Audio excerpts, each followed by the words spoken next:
Hello, SAC Owner Club. This is going to be about Trump inflation. It's kind of late right now. Also, this video is probably going to have like a pretty nice thumbnail because I already have it like AI generated. I got it a long time ago. Let me see when I made it. I made it on May 13th. So, yeah, at that time, like the prices were already like pretty bad.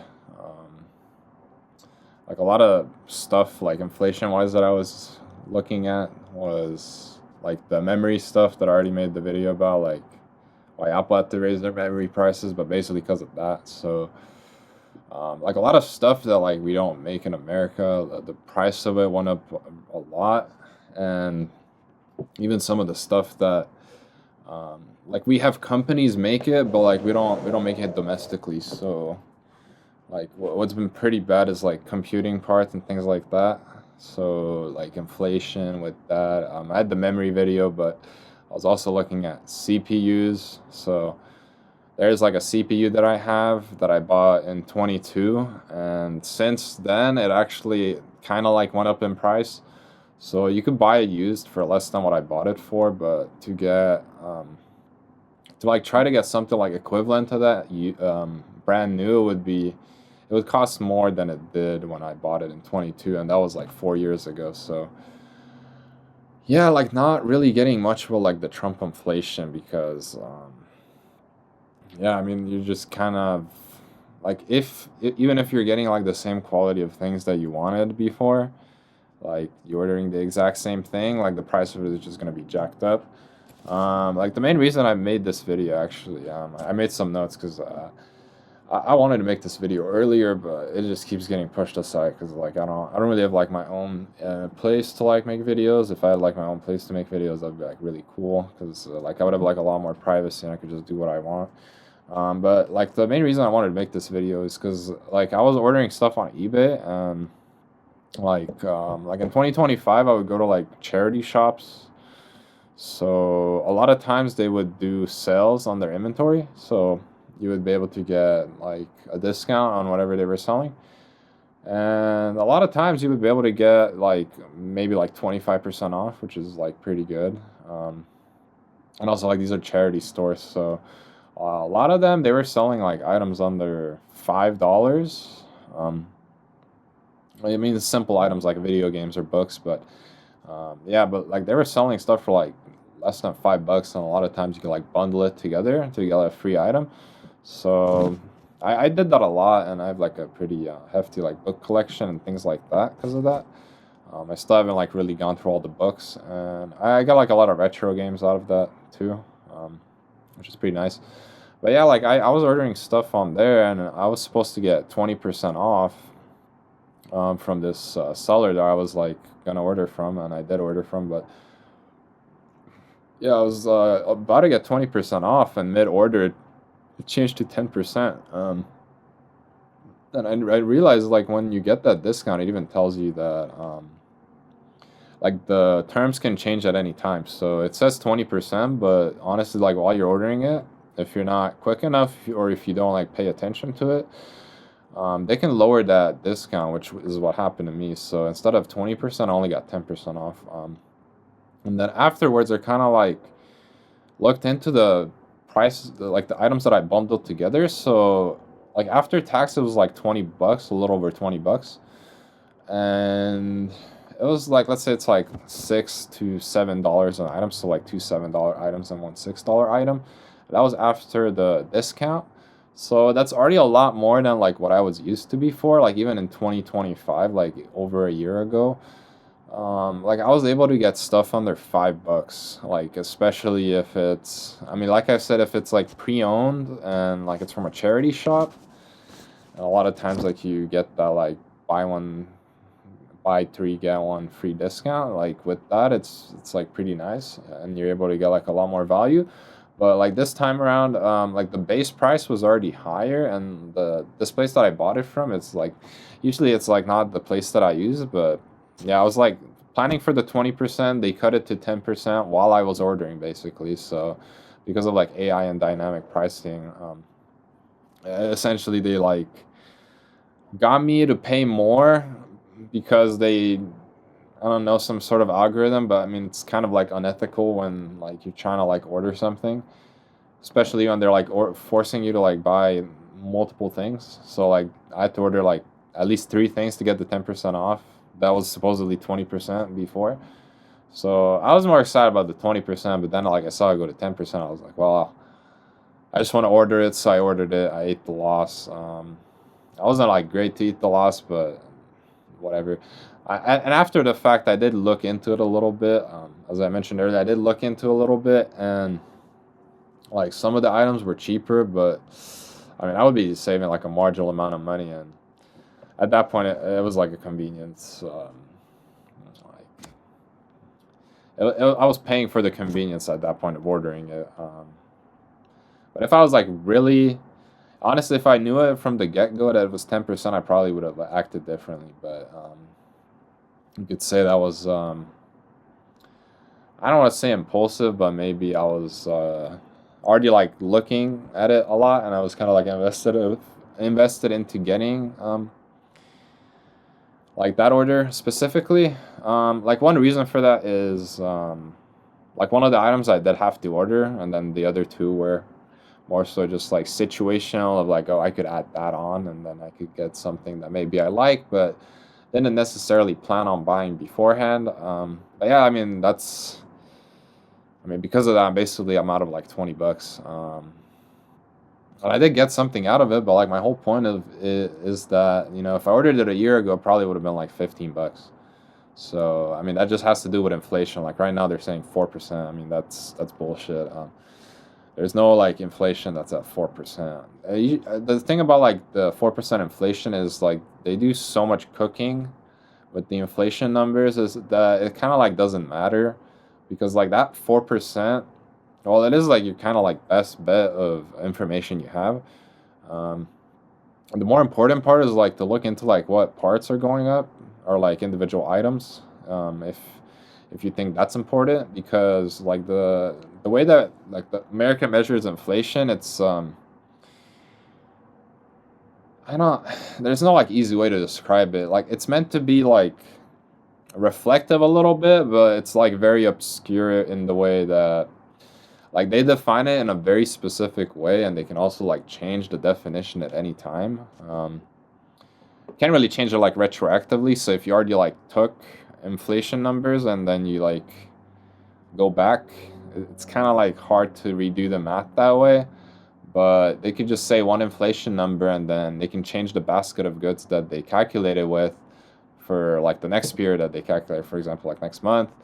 And then with that, you have a whole different number, but you're not really like measuring the same thing anymore. So that's like one of the reasons they can get it down to like 4%, because like the things they're measuring, it's just like very questionable, you know. Like um, I remember there was like a few of these articles where it was a while ago. It's not recently, but there were talks about like how inflation numbers can be affected by things like the price of like non-alcoholic beer. So if there's like a lack of demand for non-alcoholic beer and non-alcoholic beer goes down in price, that affects inflation in a way that it would make inflation go down. So yeah, it's one of those things where it should be included in inflation because it's supposed to like measure everything. But I mean, just the way that a lot of people spend money, and also like depending on your income bracket, like what you spend money on, it like matters a lot. And with the inflation combined with like taxes and everything, so in California, especially like SoCal, the sales tax, it depends where you live, but like around where I'm at, it's like 10 to 11%, depending on like what city you're in. That's a lot of money, and like a lot of stuff right now is also overpriced. Like as I mentioned earlier, like the PC stuff, memory wise, like even I was looking at like Micro Center, and they're like on their books they have a stick of RAM, 16 gigabyte DDR5 for $56, which is honestly about like I would say that would be like the fair price of it if it was like produced regularly and if like the market wasn't messed up. But instead of that, they actually don't charge the book price that they have. They charge the street price, which is like $200. So instead of $56 plus tax, it's 200 bucks plus tax. Where like if you pay taxes on those $200, you're at like $20 tax. And compared to the original price, even rounding it up to like $60 tax included, you're basically paying a third of the price. Like that would have bought you like a third of a stick, you know? Like if prices were normal and then you were able to like use that money. Otherwise, if you took the taxes off of that $200 sticker price that you would pay right now, you would get $20. And then, you know, back then, like over a year ago, you could probably get like a 16 gigabyte stick of DDR5 for $60 if you're lucky.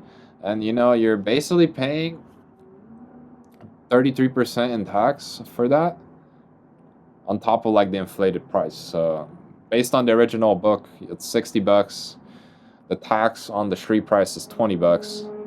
And then we know that if you take 23 times, you get 60. So that's how I got like the 1/3 part. So yeah, that's basically a 33.34% tax on that good, which is that creates a lot of inflation when you have taxes on top of inflation too. So like it affects people with wages as well. So like the federal wage system, like the whole structure of how you pay, and also like social security and Medicare and things like that. Like people under inflation, it like hurts them a lot because like the brackets may get adjusted slowly, and like with inflation in real terms, you need to like make more money on paper. But since you're making more money on paper, you also have to like pay more taxes. So it's like very harmful in that way. I'm not in the labor force, but like I've been looking at jobs. Also wanted to get an update on that. Yeah, like the job that I got offered that I declined, it was $17.10 an hour at an estimated hour of like 30 hours a week. It wouldn't be full time. There's no potential for full time, and it would have been grocery. I would have had to join a union. Maybe not necessarily join it. So in the state of California, we don't have a right to work law. So that means that workplaces can require you to join a union, but I guess the definition of join a union can be subjective. So you could either join a union outright, or you could choose not to be a member, but since this is not a right to work state, you would still have to pay fees to the union. So while you may be able to get out of some union dues, you would still have to pay certain fees to the union because this is not a right to work state. So if a job requires that you join a union, but you don't want to, they can't force you to join, but you still have to pay the fees that are mandatory, like no matter if you're part of the union or not. There are jobs where it's just union only, and if you don't want to be in a union, that's fine, but you know, you still have to pay some dues. So yeah, that's the thing. They kind of like try to get you to join that way, since it is required. You don't have to. They didn't tell me that I didn't have to, but I said no, but I found out afterwards that I actually didn't have to join. They also didn't give me like the collective bargaining agreement or anything like that. So they wanted me to like join the union, but like they didn't even tell me what I was signing up for, like the type of benefits I was getting. They probably would have told me after the fact, but it's like if I already signed up and stuff like that, I'm already paying dues. And I have to pay extra dues if I actually joined the union, because they would have to like keep records and things like that. Like I'm pretty sure you have to pay annual dues and things like that if you're a union member. But if I'm not a union member, like I could probably get some of those fees waived. Where if I'm not necessarily working with the union, that would be fine. I mean, I would think that if I'm not, I mean, I haven't really researched it. I don't really have the experience, but I would think that it's like some of the benefits that they would have like outlined in the agreement that they can't really take away would be like probably like any sort of health benefit or subsidy that they would offer. So I would probably get that even if I'm not in the union, because one thing about unions is whether or not you're in a union, there's still legally required to bargain for like all employees no matter their union status. So that's also why if you're in a right to work state and there's a union job, you should always say no, because you don't have to support the union and they still have to take care of you. So it's like your way of saying fuck you, because it's a union job, but you're in a right to work state, so that means that they're not entitled to get any money out of you. So they can't really make you pay any dues. Even if it's like job related, you could just say like, I have a right to work, I just want to work the job. And you could probably get your contract fixed in a way where you don't have to like pay into any sort of structure like that. But essentially the grocery that I applied to is union only. I'm just gonna list the union-only grocery stores in California or SoCal. It's Kroger, Albertsons, and Costco. Those are the main three union stores. The one that I applied to was Kroger.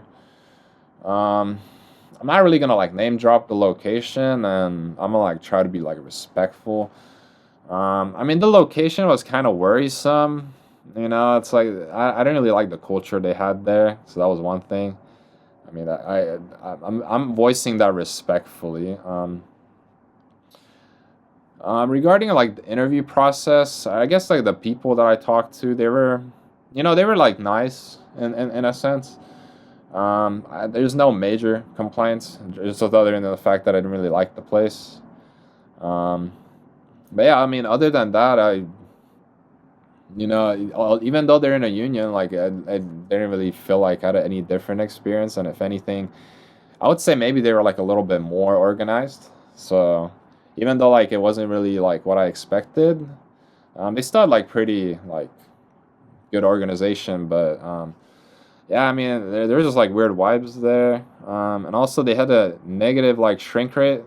So yeah, that kind of worried me, because like I may have some like stock in some grocery companies, because it's like, okay, here's the thesis for grocery companies. I'm not gonna say you should invest in any of them. You should like always do your own due diligence, and it is connected to Trump inflation. But essentially, the thesis behind the grocery stores is it's more or less like a, what is it? Not intangible, but there's like a word for it. Like demand. Let's see. Flexible versus. Okay. Kind of blanking on it. Okay, it's elastic. Okay, yeah, it's inelastic demand. That's my point. So, yeah, it's been a while since I had an econ class. That was actually my major.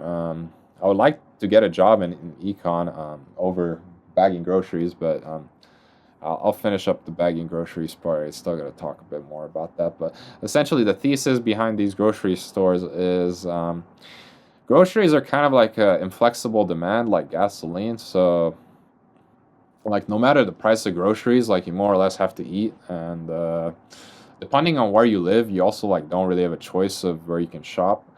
So, a lot of places, there's only, like, one major grocery store nearby, and that's where they have to shop. So, like, they can control prices that way, where people don't really have anywhere else to shop. And another way that they can control prices is that grocery stores can more or less always pass on inflation costs, because they're just ordering stuff from like whatever manufacturer or producer, and they just apply like a flat markup to most products. That's how I was when I was like working at a market. Like, they would have like a price sheet where you would have like the price of goods that you would get. So honestly, you would be surprised. Like, a lot of stuff that at least like our store was buying. To be fair, our store is very small. It's not integrated like something like Walmart, where like Walmart's like super integrated. So their pricing is probably like a lot better.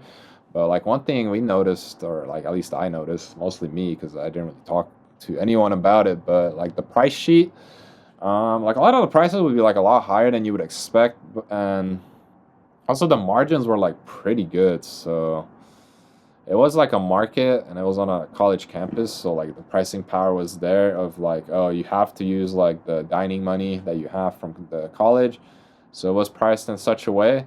But we also like didn't really have the pricing power because all the markets, so even though there's like 8 or something markets at that college, all the markets more or less ordered for themselves, which it's kind of stupid. Like, I think there should be a centralized ordering system for like everything, and then you would like have the delivery routes planned out, kind of like Walmart, where like they kind of like have a headquarters and they like control everything. I don't personally own Walmart stock, but yeah, I mean, essentially, just going back to the point is, yeah, like grocery stores, they just have a price sheet and then they just decide like a certain markup amount that they want. And you would be surprised, a lot of stuff that gets marked up a lot, like batteries are marked up a lot. But other than that, like a lot of stuff, like the store is able to get it cheaper, but like the markup is like fairly flat. But like a lot of stuff, like even the store can't even get it that cheap. Like you would be surprised, especially like branded stuff. So like think Coca-Cola or like Core Power, like those stuff are actually like pretty expensive, man. So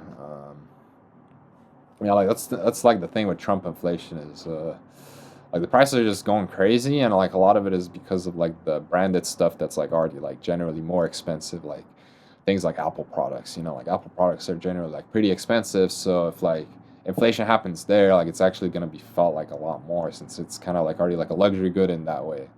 It's like already really expensive. But yeah, because of like Trump inflation, I mean, I describe on eBay, it's like $20 to like buy stuff from charity shops that like people are literally like throwing out because it's like worthless to them, right? So $20 for literal garbage. You go get groceries, everything is like super expensive because they're just passing along costs, and you know you still have to eat and stuff like that.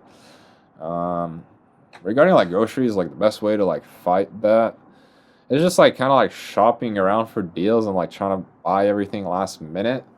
The thing about buying everything last minute is like you don't want to miss out on things.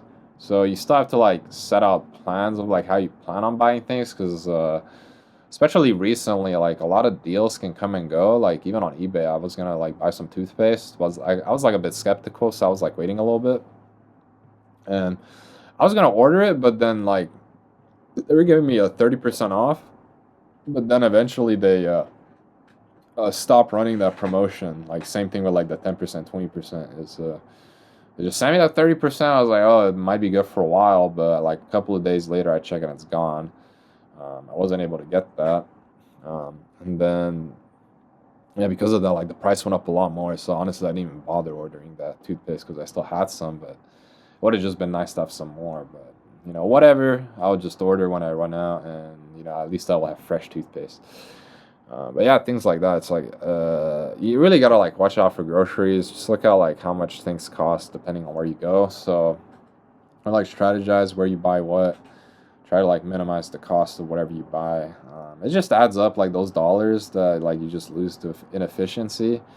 It adds up. Like honestly, if you go like one store versus like four, like you probably like overspend at least like $10 to $20 depending on like how much you buy.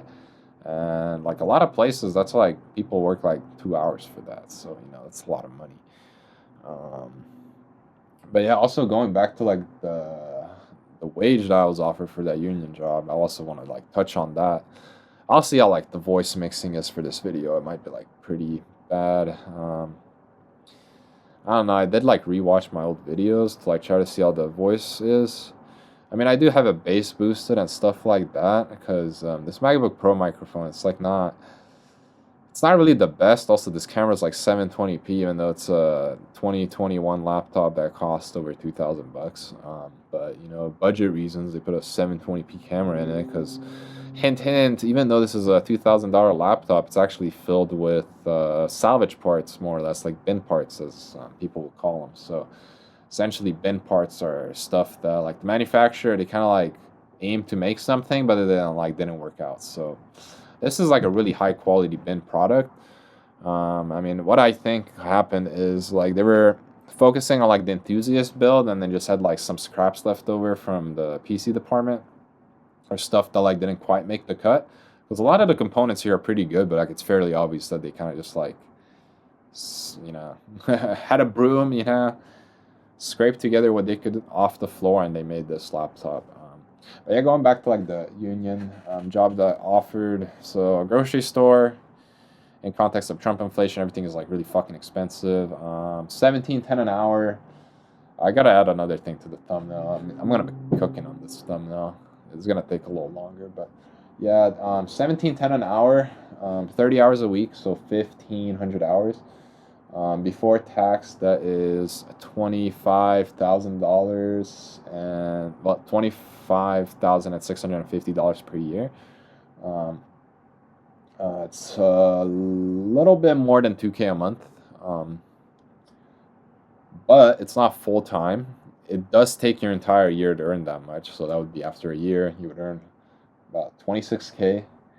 And I kind of like guesstimated because I didn't have like a perfect tax amount, but I estimated that the take home would be about 2,300 for the full year. That would be less than $2,000 a month. So basically, this job that I got offered pays less than $2,000 a month due to various things like paying union dues, paying for state tax, paying for federal tax, paying for Social Security, paying for Medicare. So things like that. It brings down the salary to like 23K. It is 23K for 1,500 hours worked, which is literal dog shit. Like, in our cost of living area, like where I'm living right now, like a lot of these houses on the street are like $1 million, like maybe $1 million flat. Like just say that at a 7% interest rate, like getting a mortgage on that. I mean, I could check it right now. Let's see. 7% interest on. Is that? Let's just do 1 million. I mean, I should be able to do that in my head. I'm just a little bit tired.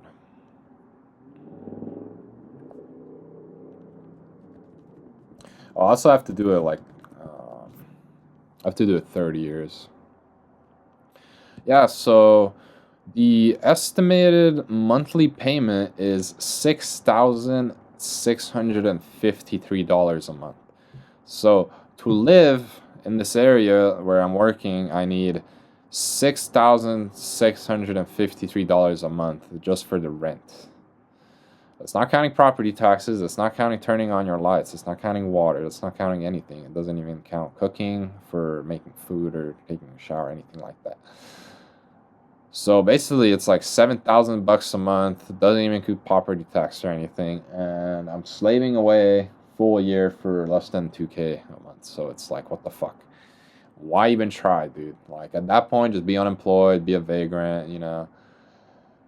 Yeah, I mean, this is why like people are stealing because they just don't feel like they can work for it, and I mean, when you have like no options, like they just feel like they gotta steal. So, like San Francisco has a pretty bad stealing problem, and honestly, the yuppies over there they had it coming because like those young kids, like people that a lot of them like they don't really live in the city either, but they just go there to just steal from people because like they're so broke and then like they don't even really feel like the cops are gonna do anything, so they're like, well, I'm just gonna steal, you know. It sucks because I mean, as I mentioned earlier, like places where people steal from, like grocery stores, um, like grocery stores are greedy, but like when you steal from them, like it hurts the store and it doesn't really hurt like the company that like whose product you're stealing. If anything, the company that like that the product that you stole or you're stealing in San Francisco, that you know you're stealing some gummy bears or some what is it, Sour Patch Kids, right? You stole some Sour Patch Kids in San Francisco and you're selling that.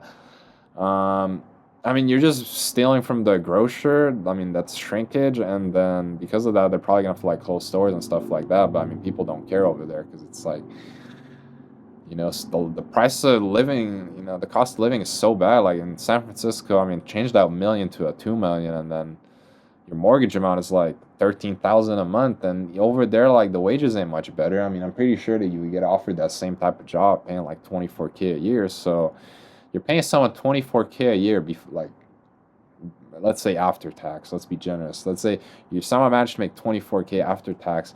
Just to pay 2 months of a mortgage, you would have to, like, what? You would have to work 6 years in 1 year just to pay the mortgage. Like, what? Like that's why people like don't try anymore, because like everything is just so expensive that like in this Trump inflation environment, like you just don't try, and like you just don't have dreams. Like, what is the point of having dreams as a young person? Like, we can't achieve shit, you know?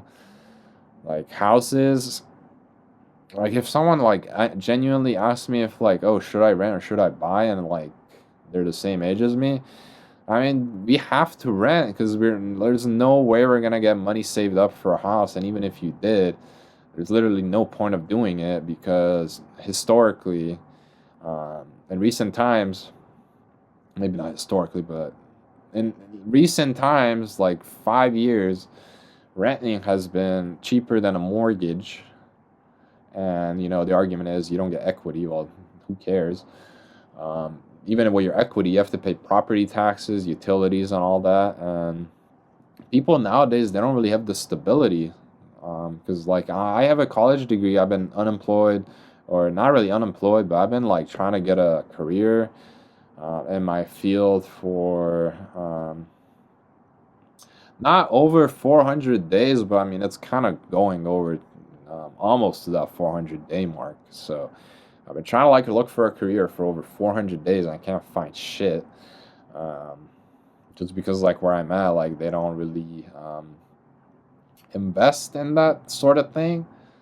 So like over here, there's like nothing entry level. Like I did look around, like I did notice that like some places they have entry level hiring. But over here, no, like they don't have entry level hiring. Like even entry level roles, like they're not truly entry level where you can get trained on the job, or at least they're like willing to take someone with like no formal experience in that field. Because I mean, if you go to college, even if you get an internship, like they don't really care. Unless it's like exactly at their company doing what they want, or it's like you have a track record of working 5 years, they're not really going to want you for an entry level job, which doesn't make sense if it only requires like 2 years of experience. But that's the whole point of, they can say one thing, but when it boils down to what they want, it's like in their head, and they just make whatever decision they want. So if that means they take people with 5 years of experience for entry level roles, then so be it. But that at that point, like you just get young people that give up on life. Like, I mean, I given up on certain aspects of life, like home ownership, and I mean, going back to it, like saying that renting is cheaper than owning, and it's also more practical for young people because we don't like have any sort of job security. So if you get fucked over by your employer, like that's the thing. Even if you could buy a house while you're young, like you're not really gonna own it. Like if you're young and you own a house, like all you owned was the down payment, and then even if you get gifted a house somehow, like fully paid off, you still have to pay property taxes and utilities and things like that. And if you even don't have to pay those things, well, it's like, at that point, like most people can't really relate to that, where you have your own house that's paid for by someone else, and they also cover your living expenses. Like that's kind of far-fetched for most people. Like most people can't relate to having their own place separately, private, and everything paid for by someone else. Um, yeah, that's not exactly relatable, but yeah, in the case that you own a house, let's say you made a 20% down payment, you sweat your ass off to make a 20% down payment on a $1 million house, which is $200,000, by the way. Good luck saving that as a young person with no fucking job. But yeah, you have a $200,000 down payment. Let's see, let's change the mortgage interest. Let's change it to 800,000 instead of 100. I mean, a million. Yeah, your mortgage is 5,300 a month. So once again, you would have to work like 2.5 years in 1 year to afford just your mortgage. So you have to work. Let's see. You would have to work like 4,000 hours at a minimum wage job just to pay the mortgage, and it's like they didn't even pay property tax or anything, dude. So you would have to work 4,000 hours. So you would have to work 80-hour weeks, minimum wage. You would be able to afford the mortgage, but guess what? You took those calculations pre-tax. So post-tax, I mean, you can't even get out of Social Security and things like that. While you may be able to deduct mortgage interest, it doesn't really matter. So my whole point is, like, for young people, it's just not really practical to own shit because everything just costs so much and the pay is so little. Like, this is why I started to understand why people say they want rate hikes. I was like, why do people want rate hikes? Like, the economy is pretty bad, jobs are pretty bad, like, prices are pretty bad. I was like, it's because they decided that the risk to jobs, where people are losing jobs, they really can't do anything about that. Like, they can change rates, but it's not going to make employers want to hire people. Like, it's to the employers. And the best way to motivate them at this point is to raise interest rates. So, while that may be a little bit stupid, what that forces is that in that case, you have higher borrowing costs no matter what, if you have to borrow. So that helps bring prices down. So at that point, you can decide, do I want to own more assets or would I rather start paying out? Because if you don't want to pay out and then you're getting mad about your asset value going down because you're not willing to pay out or get rid of the property, I mean, eventually the whole point is they raise interest rates so people will get rid of property, and then that property moves over to someone that is willing to put it to use by, employing people or just using it themselves. So like a residential home, like if someone is sitting on it and their mortgage rate goes up and they can't really afford it anymore, they would probably have to move and they would have to take like a small hit, maybe a big hit on their home value. I mean, that's just how it is. Like if the cost of stuff goes up and like you just don't want to pay it anymore, like you're gonna have to rid of it. You're gonna have to get rid of it, but other people know that it's like a costly thing to have now. So that's why the asset prices will go down, because even if you have the same house, technically worth the same amount, like under a higher interest rate, like more or less anything you want to do to it, it like costs a lot more now. So because of that, it's actually more costly to keep the same house. So because of that, that same house is actually worth less now because it costs more. I hope that made sense. So the way that works is like places with higher property taxes, so states with high property tax, they tend to have lower home values because property tax discourages using homes as a place of wealth building, because at that point you are paying to use a luxury good.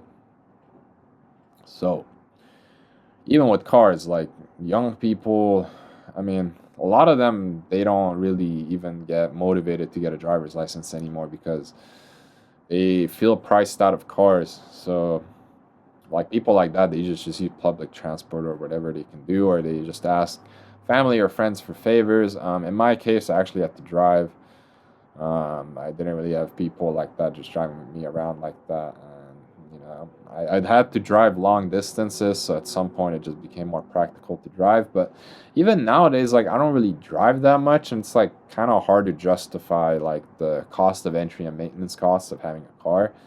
So if I had to like start fresh and buy myself a car, it would be difficult because it costs a lot up front and it also costs a lot of money to like maintain it. So it's not only is it like you can't really get used cars for cheap anymore. You have to like put gas in it. You gotta like do oil change, and then you have to pay insurance. So because of like basically oil change, gas, and insurance, it's like, and even like registration fees and stuff like that. Like it's a lot of money, and like if you don't use your car every day and if you don't have a job, like it's kind of like hard to justify that. And even if you do have a job, I think like a lot of younger people, they would still rather just not really own a car at that point, especially if they can afford to. So if you like live in an area where you can like walk around pretty easily, or if like public transport serves you pretty good, then in a lot of cases there's just no reason for you to get a car because it just costs too much to operate per day, and even if you operate it, you have to get parking and stuff like that. So it's like too much of a convenience fee where it becomes a luxury good. So yeah, like the theme with the inflation stuff is like you just can't really do anything because everything just turns into like a luxury good, like no matter what. Like I remember in like 2021 in like a Pepsi earnings call, they talked about like how their products are luxury good, like around the world. Like people rely on the Pepsi brand, and whenever they want to get a luxury experience, then they can buy a Pepsi product.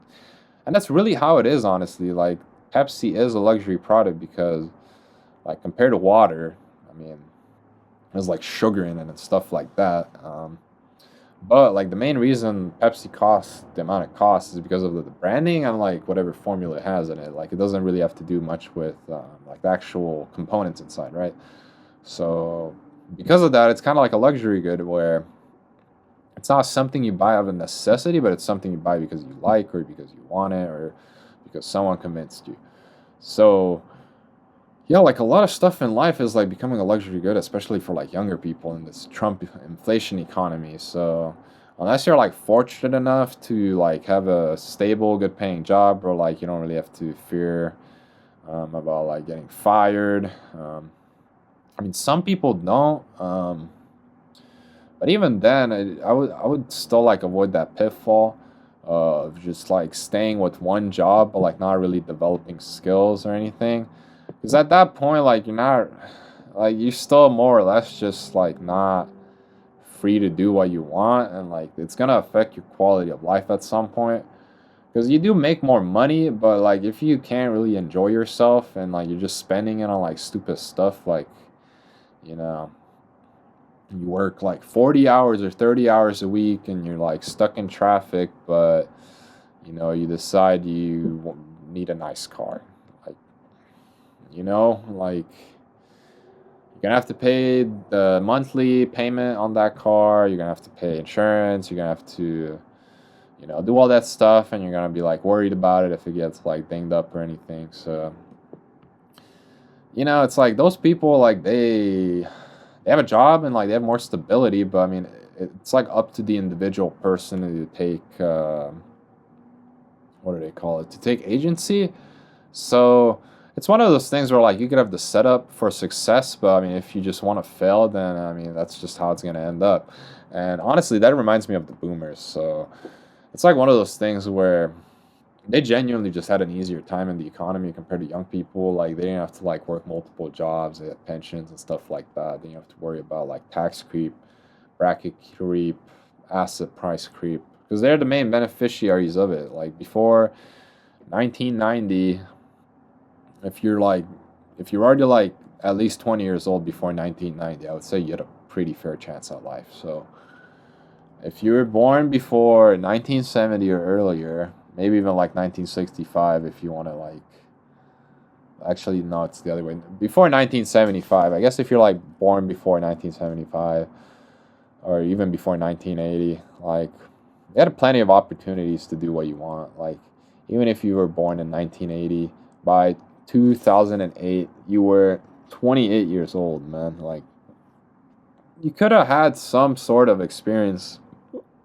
during that time. Like, but now it's like we have to face these economic, I don't want to say crises, because I mean it's just like the economy is working as intended.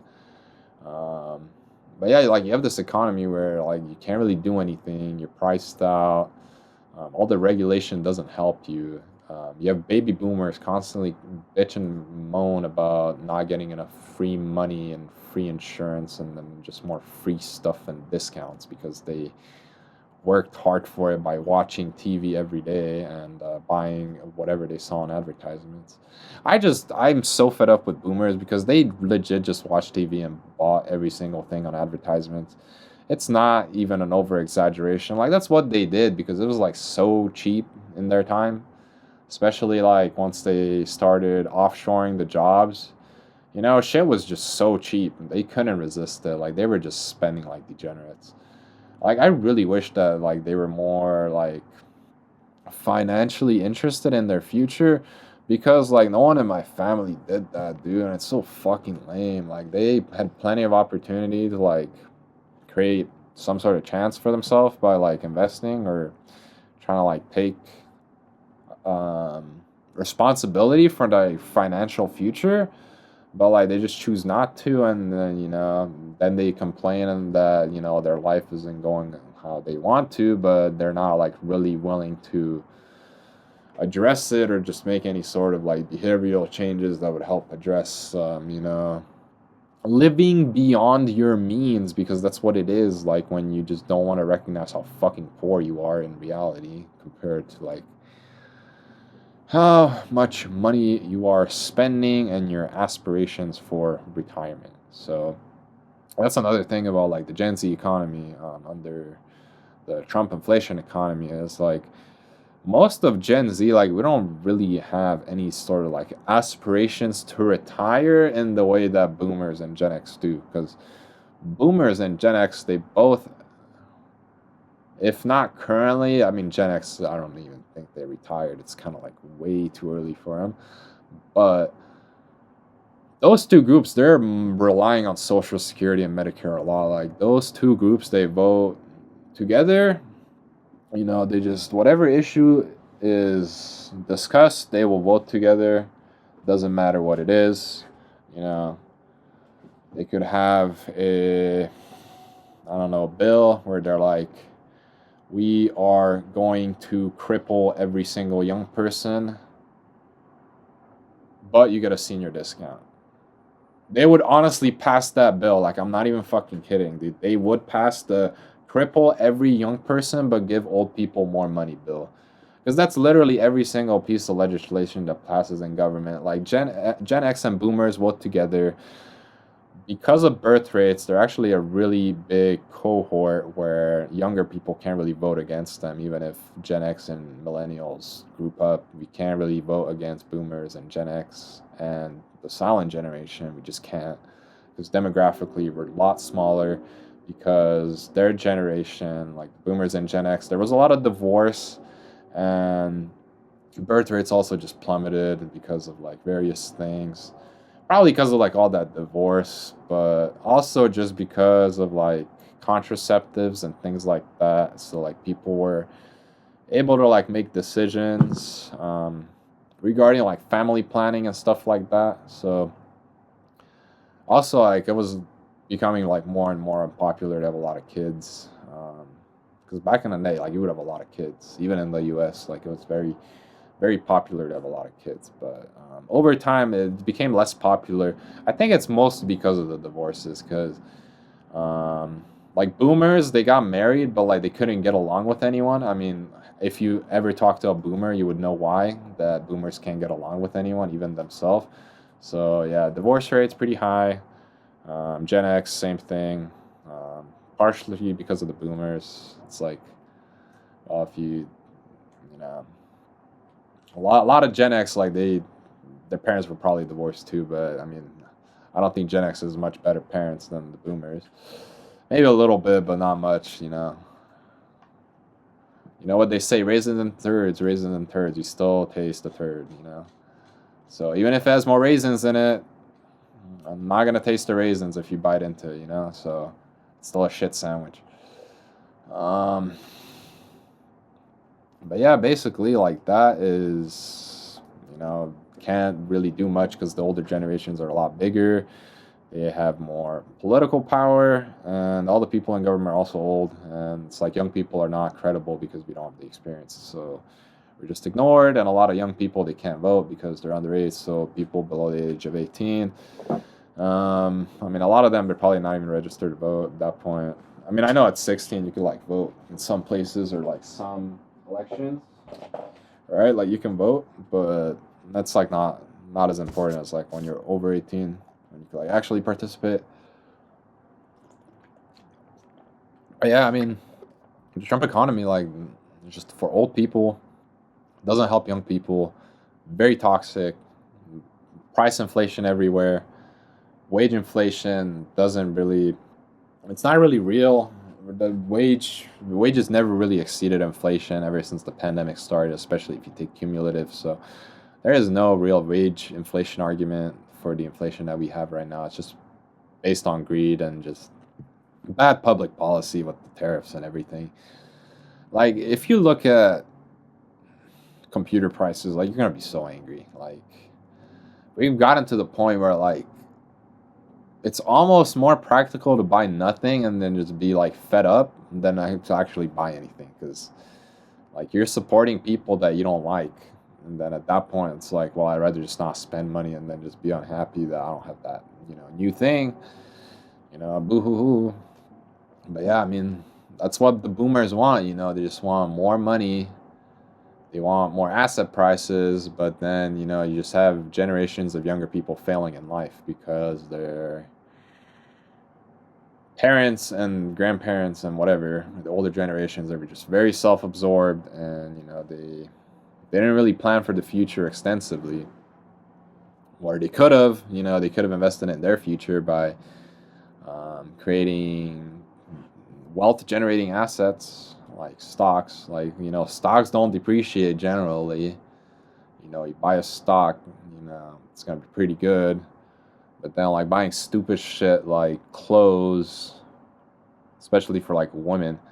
Women have enough clothes. They do not need more clothes. Seriously. Like as a guy right now, like I have a lot of shoes, to be honest. Most of them don't fit, but I mean, in my main rotation of shoes that's like size 12, I have 5 shoes. So I have 2 of them. I got their New Balances, the 990s. I got them used to save a little bit of money. Because those New Balances, the 990s, are so expensive, man. They're like $180 new, so I just couldn't afford that. I got them used, and I cleaned them extensively. It helped a little bit. But yeah, I mean, buying used shoes is not the best. I wouldn't recommend it. If you don't have to, I mean, if your circumstances kind of call for it, like mine did, where I just wasn't really willing to spend that money, I took that risk of it's like, okay, I could clean it. And yeah, I mean, honestly, like in my case, like a lot of those shoes that I use, I would like use it to the bone, or it's like I like it doesn't really work anymore. But like the ones that I bought, I would like the important thing to check, at least for me, is like the sole of the shoe, like the bottom. So if it's like already worn out, like I'm not gonna buy that, because that's the issue that happens with me. Like the bottom of my shoe just gets really worn where I don't have grip. So yeah, both of those were like kind of okay. And then I have other shoes where I bought them new and they were like 40, $50. Those last me, those are Nike. They last me like at most 12 months. I would say on average 8 months. Because they're just not really built to last, because they're using like a lot of recycled material and it just doesn't last. So yeah, and I also have a pair of Vans that are gonna last me a while. I don't really use them that much anymore. I mean, yeah, I have like 5 pairs of shoes, and I haven't really bought clothes in a while. There's a lot of clothes that I still wear that I bought from like over 4 years ago, and even then it was like $10. So it's like I'm paying like $2.50 to use that shirt. Yeah, cool stuff. But yeah, I mean, in this economy, it's like just can't really compete as a young person. So because of that, like we don't really like support older people in that way, because it's like, I mean, you could have loved ones that are older, but there's just a point where they're just asking too much. Like you know you can't really, I mean, I don't know, there's like a quote about like trying to squeeze blood from a stone, but I mean that's basically what we're getting to. It's like you're trying to squeeze blood from a stone. Like you're trying too hard to get results that are just not, it doesn't make sense. Like they're expecting to have money. They're expecting us to have money and like have goals in life, but it's like if I have to save 200K, I don't even have a job right now. I have to save 200K to put a down payment on a house, and to pay the mortgage, I need $6,000 per month. After tax, those have to be after tax dollars, and I also have to pay utilities and stuff like that. So it's like, I mean, at that point, I mean, if you guys are saying, the house is worth that much, then at that point, just start raising rates, because these people are fucking delusional. Like, just raise interest rates to like 12%. Like, I already don't own anything, dude. Like, at that point, no matter the inflation or the interest rate, handouts are always free. Doesn't affect poor people in that way. Multiply anything by zero, it's still zero. So, I mean, that a little bit oversimplifies how poor people get affected by things like interest rates. But, I mean, realistically, that is the case that, the biggest losers tend to be those who have the most to lose. But yeah, I mean, this Trump economy, yeah, I have some more notes. I'm trying to like look back on what he missed. I mean, they didn't really miss that much. I mean, one thing that I wanted to like mention is like $15 meals, like no matter where you go, to eat out. To combat that, I mean, you just have to eat at home and just buy stuff on sale, and then just like try to like see what you can make at home. What I've been doing is using like air fryers and like freezer food. I mean, it's not the best, but I mean, in terms of like saving money, it helps a lot. Like you could get pounds of frozen chicken for like $12 or 15, but no, for $12 you can get like 3 pounds or something, and it costs $15 to get a meal, so you could get 3 pounds of frozen chicken instead of buying out a slop meal. Yeah, I mean, it just boils down to like prices may be high, but I mean, our generation with the amount of money that we do or don't have, mostly don't have, all we can do is just not participate in it. But I mean, it just leads to us like being a little bit like pent up about like not being able to like own anything. But like it's also like starting to get to that point where because of the prices, like you lose the will to like participate in those systems. Meaning, if certain things are too costly, like you kind of just put them out of your sphere of wants or needs. Like for example, like in my perspective, I just don't see I'm gonna get a house. Like if I have to earn a house with like the job market that is out right now, I like saving up that 200K. I don't know how I would do it, and even if I did do that, that's only the down payment, and I would still have to pay the monthly payments. So at that point, there's nothing I can really do. So why even try to make it a goal of mine to like make something like that happen? More or less, I would have to pick somewhere that's a lot cheaper. So instead of like $1 million, if the house was only 100,000, that would only make the monthly payment like $600-700 after like a 20% down payment, which is very reasonable. Like $800 a month rent, I could do that any day. Having to do 7,000, like what the fuck? Like this state doesn't even have a right to work. Like this is why. Like if your mortgage is $7,000, like why would you have a right to work, bro? Like you have the right to get the fuck out. Like what type of plans do you have with a $7,000 mortgage, bro? Like even if you get a tech job, after taxes, you're not even gonna have any money, and like you didn't even eat, you didn't even pay for utilities or anything. So even with the best of jobs, you don't have any money. So realistically, the only people that can buy these houses are like people that are already millionaires or people that already have a house that are like trying to like trade it in. The same way that people who buy cars, like you could just like no matter how fucked up of a situation you're in, you could just always go to a dealer and just roll over the loan.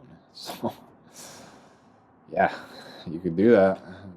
Is it smart? I mean, it's one of those things where if you're in a bad situation, it can like help you get a new place where you could start from. But if you keep folding loans into like your car, or you have like 8 loans on a car just because like you keep trading them in and not paying them off, like you're just being irresponsible and you're just making a really bad expense. Like at some point you're gonna have to write that off, and you're not gonna end up with a car. So like at some point you're gonna be like you know what, I'm spending too much money on it. I'd rather just let my credit get wrecked and the car repoed and fuck it, just take the car. Like the car sucks anyways. Um, yeah, it gets to that point where like people just don't care.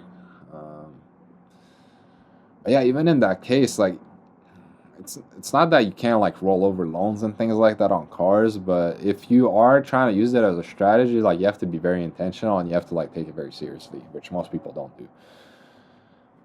But yeah, going back to like the Trump economy, yeah, I mean, there's no point of doing anything. Labor force participation is going down. It's gonna approach 60% in the future for sure. If especially if people are gonna retire. I don't know if people will retire. We might see delayed retirements even from baby boomers and Gen X because even though they had all the chances in the world, you know, like I said earlier, even if you have a lot of chances, if you multiply your action, if your action is a zero, then those chances went to waste. So if they didn't invest, they didn't really set up a financial future for themselves, they don't have any productive assets, they may have to retire later, but then that, I mean, it kind of helps the labor force participation. It keeps it high a little bit because people are essentially working themselves to death. But it's kind of like a short term thing, but because even then, I mean, I guess it does help with like the demographics a little bit. It would help even it out if the older generations didn't really retire. But it still doesn't address the fact that those people are taking, like, if you overstay your welcome in the workforce, which, I mean, you can't really do that, but you get my point where if you're staying in a role for a really long time, like, no one else can get that role. So people aren't able to build experience. So if you're retiring really late, you're kind of like building experience that is going to go to waste because you are planning to retire, you just don't really know when. And you're continuously getting experience, but like young people are finding it really hard to participate. And they also feel like like a lot of the stuff that they could like aim for or buy, like they can't really reach. Um, I mean, the way that I want to address this is probably not by working a 26K job a year, but I'm starting to like look at it from just trying to get something in. So while 26K may not really like move the needle, it does really help with like giving me a reference of like what I need to aim for. So maybe aiming for something like 40K would be a lot better, which is honestly, it was already my original aim. Like I didn't really plan on taking like less than $20 an hour for any sort of role because we live in a really high cost of living area, and like 4 years ago I was already making 18.50 an hour. So I feel like if even just like taking that 18.50 from 4 years ago, if it kept up to inflation, I should be getting $20 for the same type of work. The thing is, I can't really get any sort of jobs because it's like filled with these deluded Trump economy people that, you know, it's like, oh, well, we might have boarded up shops, the streets might be empty, there might be blocks of retail spaces just abandoned, the malls are empty, but Nvidia almost hit 5 trillion in market cap. That is the issue with the Trump economy, is that like you have these tech companies like Broadcom, they don't help the average person. Like I don't care about Broadcom. I don't even know what they do really. The more I learn about them, I still don't really know what they do and why they're worth so much money. But you have these tech cartel people that, to be fair, it's not something that Trump started himself. This has been an issue since the Democrats, but probably since forever. Probably since like 2012, it's been an issue with the tech mafia, like Meta, Amazon, Apple, Broadcom, Google. They were always in like lawsuits and stuff like that, like trying to convince the world that they're good. Especially in like 2016, they were getting a lot of lawsuits. But all of that stuff, they led nowhere. Like they were getting sued for having a monopoly when they were like 1/10 of their current size, and then right now they're 10 times the size and nothing changed. They're making more money than ever, and that's just the economy working as intended. So, like I said, it's just asset inflation where prices are so ridiculous that no matter what you do, like you just can't afford anything, and everything is just so pricey. And then, you just have old people be entitled of like, oh, is it enough if I get $2,000 a month and I have 1.2 million in my 401k, or is that not enough money? It's like, dude, you make 44,000 a year plus whatever distribution you can get out of a 1.2 million 401k, which, by the way, if you just take like I don't know, like 10% interest on 1.2 mil is like already 120,000. You could expect to make like 10% off of a 401k a year. So they're basically saying, I'm making $170,000 a year. Is that enough money to survive? No, dude, you need at least 400,000. It's like, these people are so fucking demented, man. I got offered $17.10 for a job that pays $26K a month. I mean, the $26K a year. That's for working. You're retired. You're not working. Government is giving you $2K a month. Not working. You get free insurance. You're not working. You have 1.2 million in your retirement account while you're not working. You're making $180,000 a year, if not more, not working, and then you're mad that the younger generation is so entitled because they don't want to work for $26,000 a year. Brother, you're making 7 times the amount of money I'm making, and you're not even moving off your ass. Like, that person could bed rot. They could rot in front of a TV the whole year. It would still get that 180,000. And guess what? I have to show up for 1,500 hours, slave away for 1,500 hours. I get 26K. They get 180K for doing jack shit. Like, like with younger people, like, how do you make a proposition like that? It's like, oh, I don't have to do shit. I make 180K. I get free insurance. But you have to work 1,500 hours a year.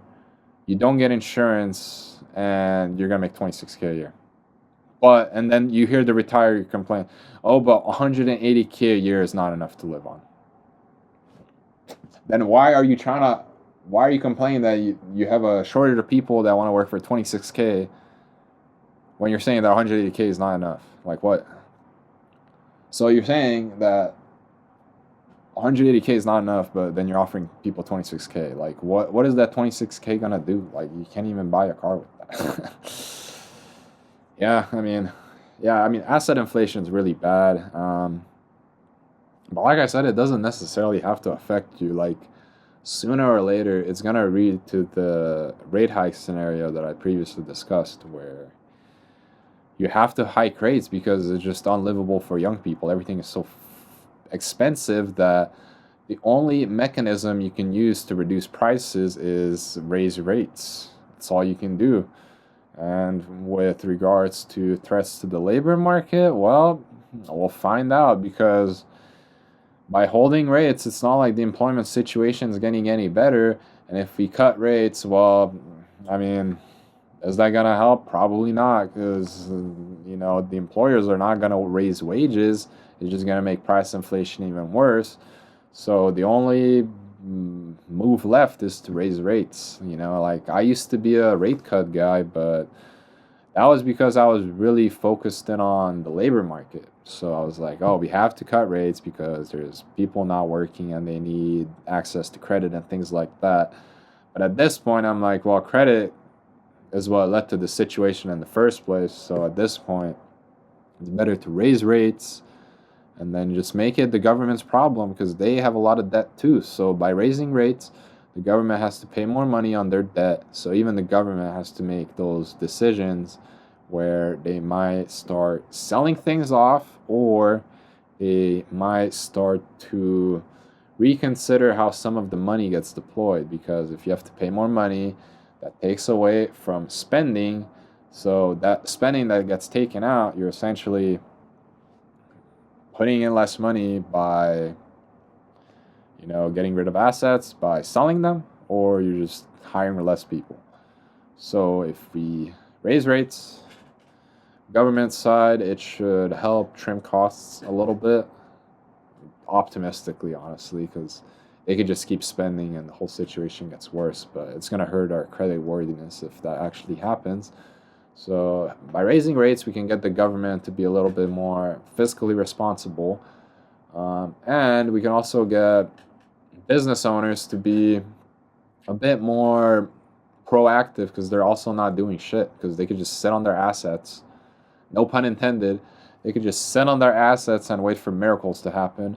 But if you're starting to raise the rates on them, they will sooner or later realize that they can't ignore their credit card balance forever, and sooner or later they will have to take an initiative to start controlling their expenses. And what they can do is, to be honest, if they raise rates, it's not like the businesses are going to be overly excited to raise wages. So all they can really do is cut their prices. So they can do that by offering their goods at a cheaper price, which might, once again, if their expenses are going up, it might be unlikely, unless there's like some sort of bargaining that could happen in the supply chain. But the other obvious answer is they would have to sell their assets. So they would sell whatever asset they have, and they would just pass it on to someone that, looks at the algebra and they're like, you know what, it checks out for me. I can make it work. You're losing money, but that's your fault. Give it to me and I'll figure it out. So that's what needs to happen, because at that point, you're opening up like room for entrepreneurship, and then you're like helping create jobs, versus like having people just sit on assets and do nothing because they can afford to. If they can't afford to, then you're incentivizing people that are talented and entrepreneurial to put those assets to good use. Obviously, if the asset still finds no buyers, that is actually really good, because then the prices go down even more. So that helps address the fact that a lot of young people, they just don't really aim for home ownership, because even to look at like a 20% down payment, that's $200K. So it's like, where am I supposed to get that money from if I can't get a full-time job with a college degree? And even if I did have a full-time job, I don't really feel secure enough to make a long-term commitment like a mortgage. I would much rather take the hit of not having equity in that home, but have the convenience of paying a smaller monthly fee in rent, and also not having to deal with utility fees, maintenance, depreciation, property taxes, stuff like that. That's the glory of renting. Like, you don't have to deal with that, because it's not yours to keep. It's not your problem. You're just there. You're paying for the service. It's up to the service provider to make sure it's up to par. And yeah, I think that's the video. It's been going for a while, but yeah, that's the main Trump inflation topic. Of just like, everything is so expensive, and then there's just no point of trying for young people. Dude, there's even stuff like skateboards, man. Like, I have this skateboard deck that I got a while ago as a gift. It's really cool, but I got the skateboard deck. Let's just say it's like a $50 value. But to even complete the deck, man, I have to buy all those parts to it, and it just adds up. Like, even though like the price of it hasn't necessarily gone up too much, like let's say the trucks are like $60, get a decent pair of wheels, it's like $40. Get a nice set of bearings, it's also $20. So I would have to spend another $120 on that to like put together a skateboard, right? So like a complete skateboard, let's just say $200. Like, putting it together yourself, plus tax, everything included, you're able to completely finish it, right? Like, that's a lot of money, especially like if people don't really have money to spend like that. So, well, like, people don't realize, especially like the older generation, like the boomers, right? Like, their budgets were like really out of whack because like they could just afford to do anything. Like, you know, when stuff is cheap and like you don't have to deal with the consequences of your actions over your lifetime, right? Like you can kind of like make whatever decision you want because you don't have to deal with it and like you're living life on easy mode. But yeah, now it's like you can't. It's not an option for people, man. Like our bills are too high. Like we just don't have any leftover money. Like you could have things be objectively cheap. Like earlier example, you could discount non-alcoholic beer, but if people don't have a single dollar in their wallet, right? If they don't have a single dollar, like it doesn't fucking matter if the non-alcoholic beer is $10 instead of $12 if no one can afford to buy it because they're like so burdened with expenses that a lot of stuff that was like even like recreational, it's like starting to be like priced out of people because like people just don't have money to spend like that. Like there's just no more money. Like stop trying to squeeze the blood from stone, you know. Because you can't, like there's it's just helpless, you know. It's like the same thing with dating too. It's like it's helpless, man. Like if you have a younger generation struggling and then like they can't really afford to do anything, like why do you expect that to like not reflect on dating? Like people are not really interested in dating other people because they're like trying to take care of themselves and a lot of times like they can't even really do that successfully. So it's like it's already for a lot of people it's already a burden to take care of themselves and to like go past that and enter a relationship like honestly that's great like for a lot of people that like helps them a lot to like have a partner and like they're able to like split bills and stuff like that, but even then like they might continue to struggle and you know it's still you know they're still fighting to pay the bills every month, and if like you're overly stressed and like both of them are working by the way, boomers, a lot of these boomers they own homes. Yeah, like that boomer probably the 20K, no, the 180K a year, there's probably a boomer like that that never worked a day in their life. Like they were a housewife and then I don't know, they got social security through being a widow and you know they own a house from being a widow. So just from the action of being married, you're getting $180,000 a year with free insurance. So I don't know, mind-boggling, right? But yeah, I mean, if you have things like that, it's you know, young people, right? No chance. Yeah, I'm kind of getting lost here. But yeah, like what to do about it? A way for prices to come down. I mean, you are gonna have to just buy less stuff. Like, there's no easy way of getting out of it. Like, a lot of stuff that like felt approachable to other people, it's just not approachable to us, you know.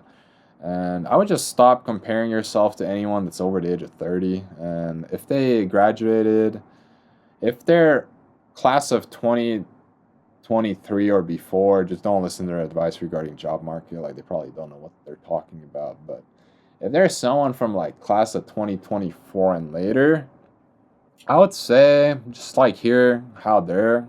I would say like look at how they're doing. I mean, a lot of people are like not doing that well, so I would say like the majority are not.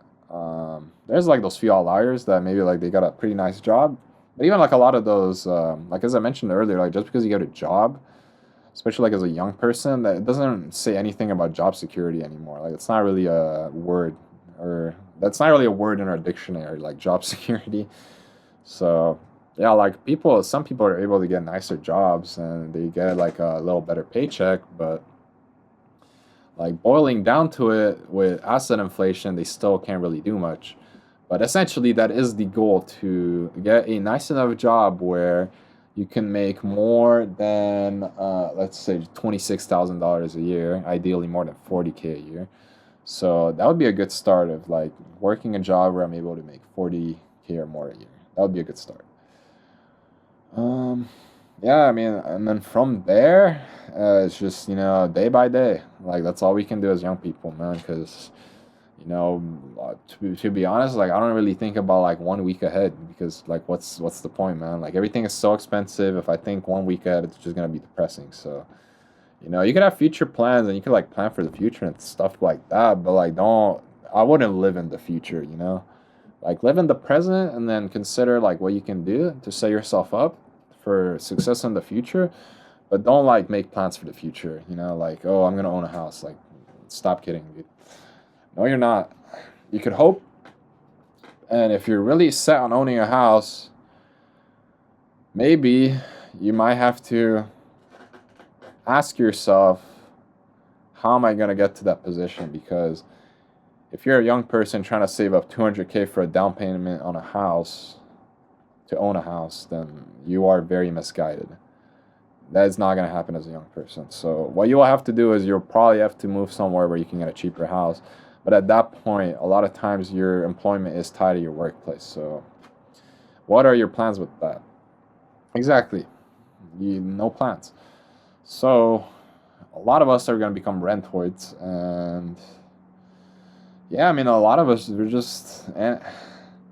like capitalism is supposed to be about like abundance, but like we're really entering like a scarcity society, a mindset for like younger people, because our options are just getting fewer and fewer, and then with like price inflation and everything, like there might not be true scarcity, but because of price inflation, asset inflation, there is scarcity of access, because everything is so expensive that while it is technically readily available if you want it, most people no longer want it because of the price.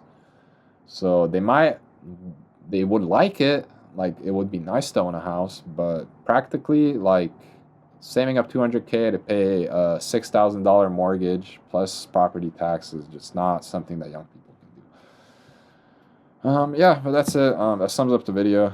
If you have like comments that you want to leave, just do that.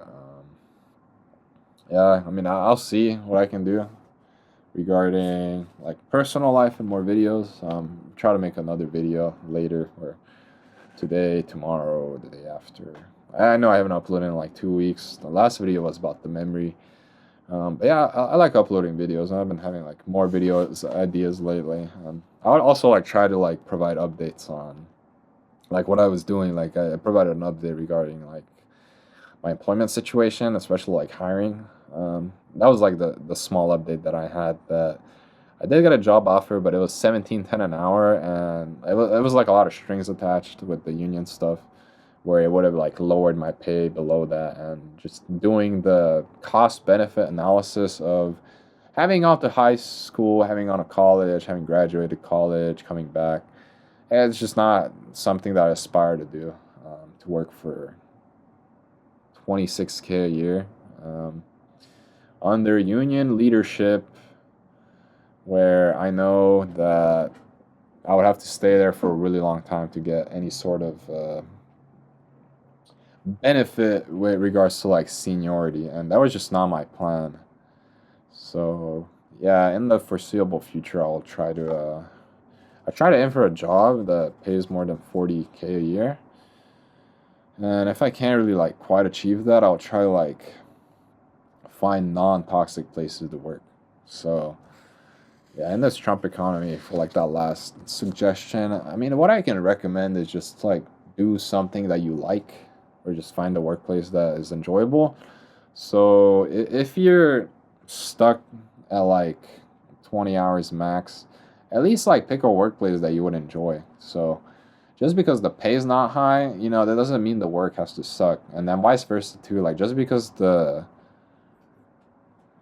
just because you're not getting paid a lot, that doesn't mean you're going to be treated any better either. So at that point, just take, not necessarily like take the pay cut, but just be open to like taking opportunities that are something that you would like, even if you don't necessarily immediately agree with the pay, just because at least you're doing something that you might enjoy doing. So like the reason I'm saying that is because I went to like a restaurant and it was like a really nice experience. So that's why, like, you know, sometimes like if you really like the place that you work at, you know, it makes working more tolerable. And you know, at that point, like even though you might be only making like 30K a year, making like $20 an hour at a part-time job. I mean, if you really enjoy the job, like you can connect with people and like it might open up more opportunities later. So that's the hope. Yeah, but that's all young people can really do is like just still set some sort of goals that are within reason and then you feel that are like achievable. But like avoid making plans over like more superficial things or like material things because we're just not really in that generation where we can afford to be materialistic compared to like Gen X and Boomers where they're really materialistic. Um, but yeah, I mean that's it. You know, just make goals that you want to work towards and something that makes you happy. And then outside of that, just make more connections. And then the type of connections you make, you'd probably aspire to like talk to people within like your cohort, whether that be like from your age or like your interest. Like try to like branch out a little bit, like from your work.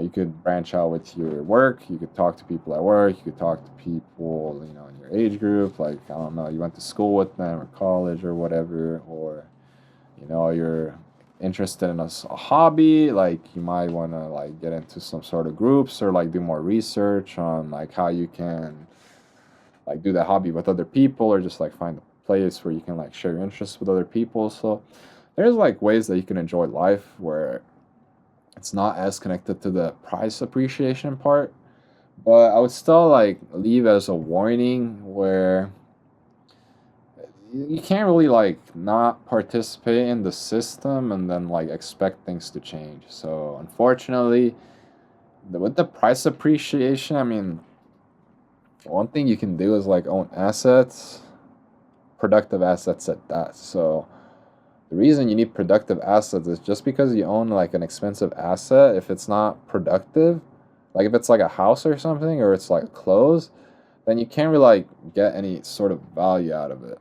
So that doesn't really help you in the long run. Like you can only really like pass it along, but like it's very hard to extract value out of things like that without selling them. So because of that, I would recommend that like you look into ways to help like generate income or just like help along some parts of your life, especially like hedging for like futures. So essentially, like with inflation and everything, like you have to do something for whatever money you want to put aside right now to do something later. So that implies that you have to get some sort of interest bearing investment. So that could be like stocks or bonds, or you have to get a asset that gives you direct cash flow. So, I mean, it's really up to anyone. You could just buy a hammer or like a leaf blower or something like that, and you could use that to generate money. And that's kind of my point, that if you get assets, it kind of has to be like very functional, and you can't really afford to be materialistic like Gen X and Gen Z, Gen X and Boomers, where they can just buy a bunch of crap and they could just have a lot of like lifestyle creep and just feel like they can really just buy anything and they're also like entitled to everything. Gen X isn't really like that because we just don't really have the financial capacity to act in that way.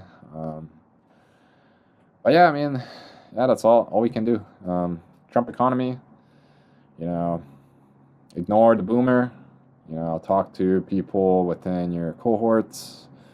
Try to expand expand your interests. So not necessarily get new interests, but just like do the things that you enjoy, especially if they don't cost a lot of money. That's gonna be another very important thing. Is a lot of hobbies can be money pits. So you especially younger people, you just have to pick hobbies that are not money pits. So current money pit hobbies that I would not get into if I was a youngin right now. Don't get into computers like PC gaming. Don't get into that. It's just too expensive to start that right now. I wouldn't get into cars either. That's also really expensive right now. So I mean, you could do cheap hobbies like walking. Walking in nature, like that's pretty free, and then other stuff try to keep it low cost. Like generally stuff that's fairly simple and requires very little equipment, it tends to be like easy. So I mean, depending on where you live, I mean, tennis could be like kind of like low, um, kind of like low cost. I know tennis balls can be kind of expensive, but if you go to like a secondhand place, if you get like a few tennis balls and like a racket, I mean, it should be like under $40. I would say that's like approachable, but I understand like that's still money that some people might not have. But you kind of like get my point of like a lot of stuff that we do, it just has to be disconnected from spending money because we just don't have money. You know, some people might call that like anti-capitalist. I mean, it's not really anti-capitalist. I would just say it's like if people can't really participate in the system, it's like you really have no other option. It's still participating in capitalism, but it's just not really on the capital side because we don't really have the money required to fuel capital to give us money later. So because of that, it's like we it really feels like the younger generations are like living in a depression with like the amount of money that we don't have. You know, it's like every time it just feels like we're getting screwed over. But yeah, I'm just gonna end the video there. If you're feeling screwed over, leave a comment. You should probably say how old you are. You don't have to say when you were born exactly, but it helps to say like, oh, I'm like 19 years old. You know, I just quit Olive Garden because fuck work. You know, that would be a good comment. So yeah, feel free to comment and also subscribe for more videos.